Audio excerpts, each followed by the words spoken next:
Good evening and welcome to Story Sleep, an archive of bedtime stories. My name is Jason, your faithful narrator for all your sleepy adventures. For tonight, we won't be going on any fantastical adventures, but this will be an educational one. We are going to explore the life of a sea turtle. But, as always, before delving into tonight's story, remember to get comfy and relax yourself so you can have the best rest and experience as you can. Now, let's begin our journey. The title of our story today is Turtle Story by Kartik Shankar. When I woke up in the morning, the sun was shining again. I looked around me, wondering where I was. And then I remembered. I was a baby sea turtle, an olive ridley, in the middle of a big blue world, which I had heard someone call the ocean. There was blue and green water in every direction, and the sunlight was playing games with the clouds. I tucked my flippers beneath my body and floated for a while, letting the current carry me. I did not know where I was, but that does not matter when the sun is shining and your stomach is full. The sun warmed me and filled me with new energy. Just as I was beginning to think that I would love to spend the rest of my life here, a school of fish went by. Chasing them was a really big fish. I could tell he was a really hungry fish too. When he saw me, his eyes light up. He seemed to be thinking, "Baby turtle soup." Moments later, I was swimming as fast as I could, with those big teeth snapping at my little hind flippers. Just when I was beginning to tire, I saw a seaweed raft. A seaweed raft is just that, a floating mass of seaweed and driftwood that travels around the ocean, carried along by the current. On and in the raft are the drifters, all the sea's little and not so little creatures that float around the ocean, waiting for something to happen. Gratefully, I slipped into the raft. I would not leave this safe haven for many, many years. Being on the raft was like going on a world cruise. I enjoyed it very much, but as I grew up, I decided it was time to explore the big wide world outside the raft.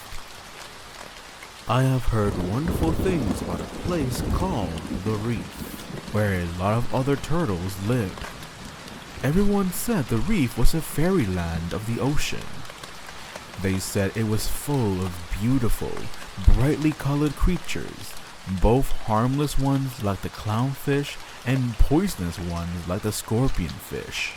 I wondered how I would find it. All of a sudden, it became very dark. A huge shadow covered me. Frightened, I looked up, only to see the biggest turtle I had ever seen. His back was soft and leathery. I stared. A turtle with a soft back? All the ones I know have very hard backs. The big turtle caught me staring. Surprised? He grunted pleasantly. "You shouldn't be.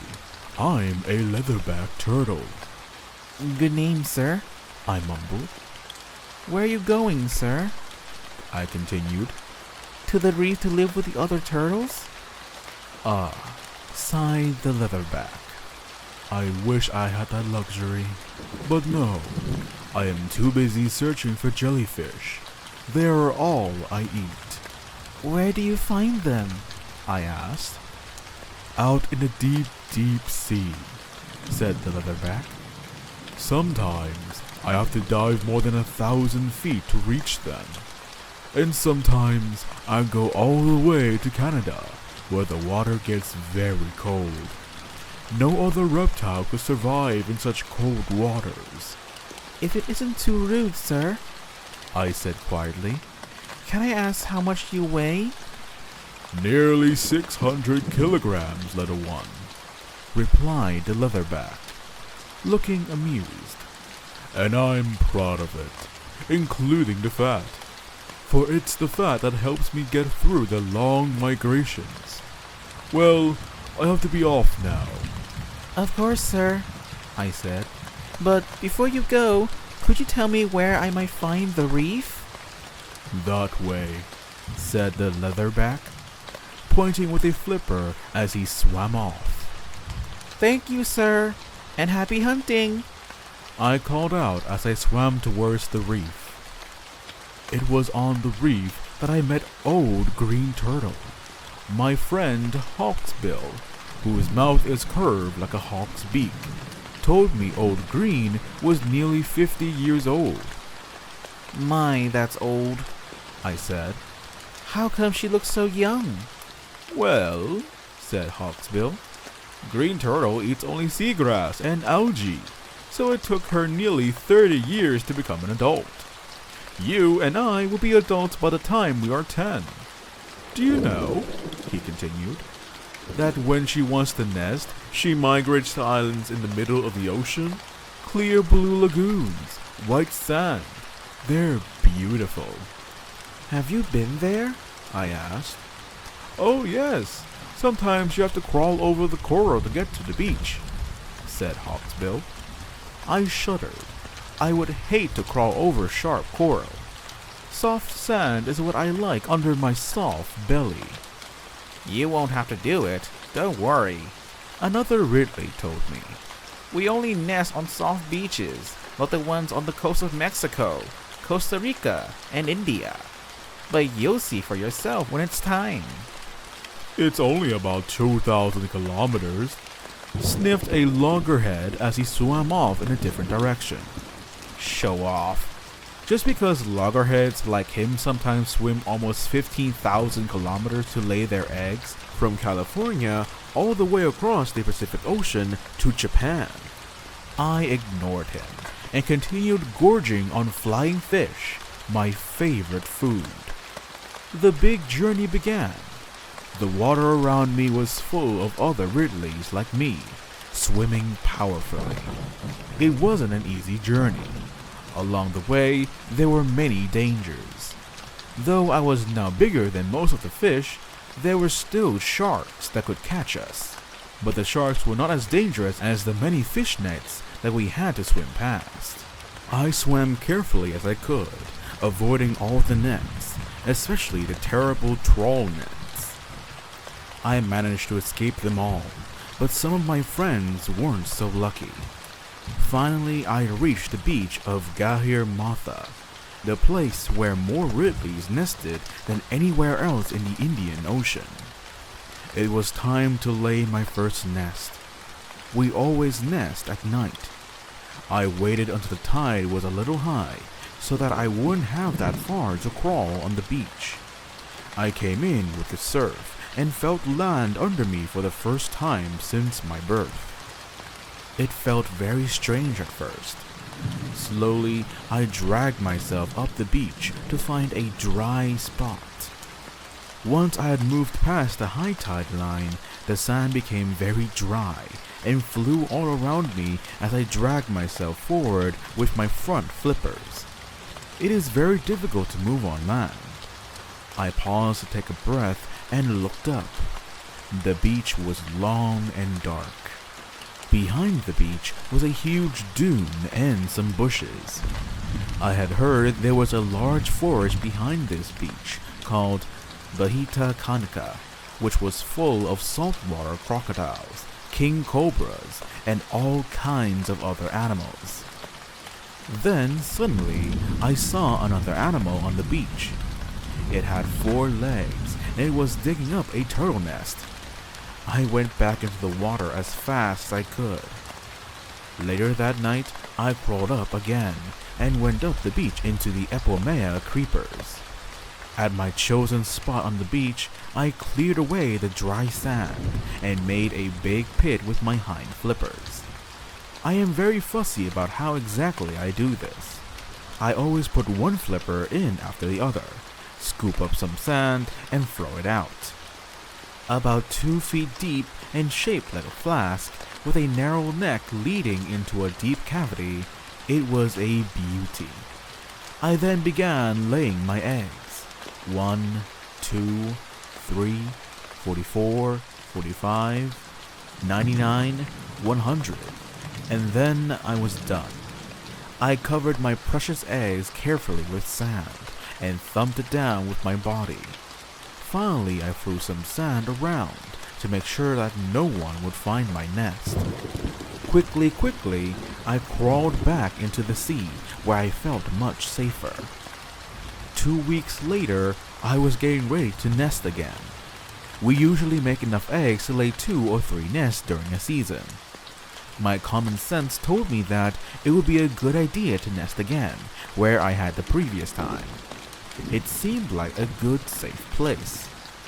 That night, as I was waiting in the shallow water for the tide to be right, I noticed a slight change in the wind. It was stronger and blowing from a different direction. Suddenly, I realized that there were hundreds, no, thousands of other turtles all waiting to nest. I knew a lot of other Ridleys were also swimming around in the Garamatha waters, waiting to nest. But I had never seen so many together. And then we were all rushing up the beach together. The beach was already full. There were thousands of other Ridleys. Sand was flying in the air. We were all bumping into each other. Finally, I managed to find a clear spot and dig a nest for myself. The turtle next to me was in such a hurry, she started to lay her eggs even before she could finish digging her nest. I was shocked.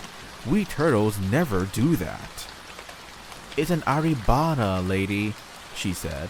"We all get a little crazy during this time." Nobody really knows why we do this, but it works for us, because millions of hatchlings hatch at the same time. That way, most of the little ones escape being caught by birds, crabs, and jackals. These days, of course, we have humans to worry about as well. A little note, during an arribada, which means arrival in Spanish, thousands of olive ridleys come ashore in a frenzy to nest. Scientists still aren't sure why they do this. Continuing on. Finally, it is time to leave and return to my feeding ground. I will spend a year or 2 there, eating and building up the energy for another visit to Gahirmatha. Green Turtle, on the other hand, sometimes needs to eat for 5 or 6 years before she has the energy to make her next journey to nest. As I leave, I think of the little ones I have left behind. For 50 to 60 days, the eggs will remain under the sand, warmed by the sun, and then one day they will hatch, breaking open their shells with the tips of their snouts. They will huddle together, over 100 hatchlings under the sand, waiting for the sun to set and the sand to cool. Then, in the darkness, when it is safe, they will come out all at once. They will see the moonlight bouncing off the sea and know which way to go. Hopefully, there will be no streetlights to make them go in the wrong direction. They will swim against the waves and dive under the oncoming breakers. Oh, there will be big fish and small fish out to get them, and seagulls and eagles, but some will get away. Out into the open sea, where they will find their own little seaweed rafts, their floating homes for many years. Then they will grow up, and perhaps they will come to my feeding ground. Perhaps we will meet, though of course I will not know them.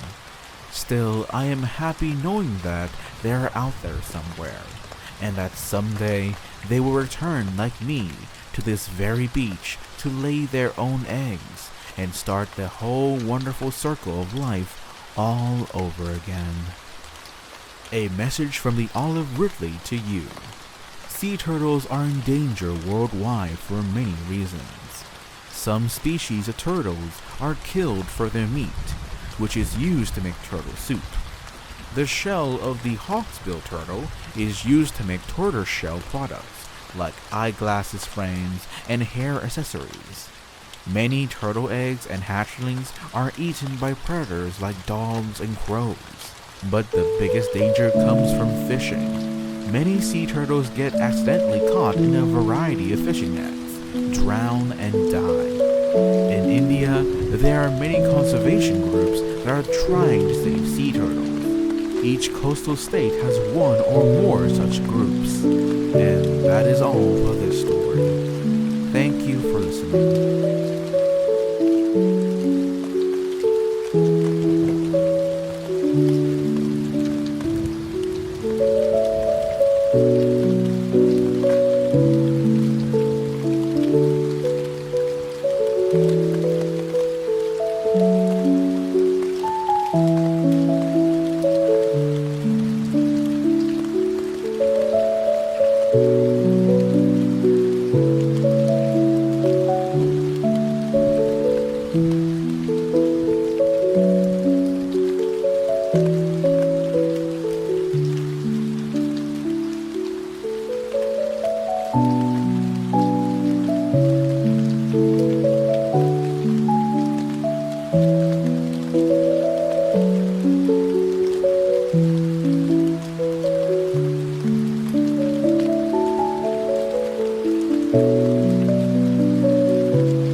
Bye.